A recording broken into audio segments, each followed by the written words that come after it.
ఈరోజు రాష్ట్రంలో మనం చూస్తూ ఉన్నాం. ఓ పక్కన భారతీయ జనతా పార్టీ కానీ, ఇంకో పక్కన బీఆర్ఎస్ పార్టీకి సంబంధించిన నాయకత్వం కానీ రాష్ట్రంలో ఉన్న కాంగ్రెస్ పార్టీ పైన కుట్రలు కుతంత్రాలు చేస్తూ అనేక రకాల ప్రకటనలు చేస్తూ కూలుస్తామని ఓ పక్కన ప్రకటనలు చేసి కాంగ్రెస్ పార్టీ ప్రజలు ఎన్నుకున్నటువంటి ప్రభుత్వాన్ని పైన కుట్రలు చేస్తున్నటువంటి సందర్భంలో ప్రజాస్వామ్యాన్ని ప్రజలు ఇచ్చిన తీర్పును నిలబెట్టడం కోసం అక్కడక్కడ ఆయా పార్టీల నుంచి కాంగ్రెస్ పార్టీలో చేరుతున్నటువంటి శాసనసభ్యులు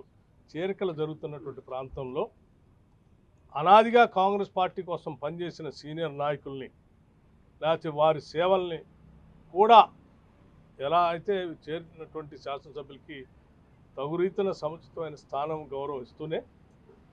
గతంలో కాంగ్రెస్ పార్టీ కోసం అనేక సంవత్సరాలుగా ఆ ప్రాంతంలో పనిచేసి ఉన్నటువంటి పోటీ చేసిన అభ్యర్థులు కానీ పనిచేస్తున్న సీనియర్ నాయకులు కూడా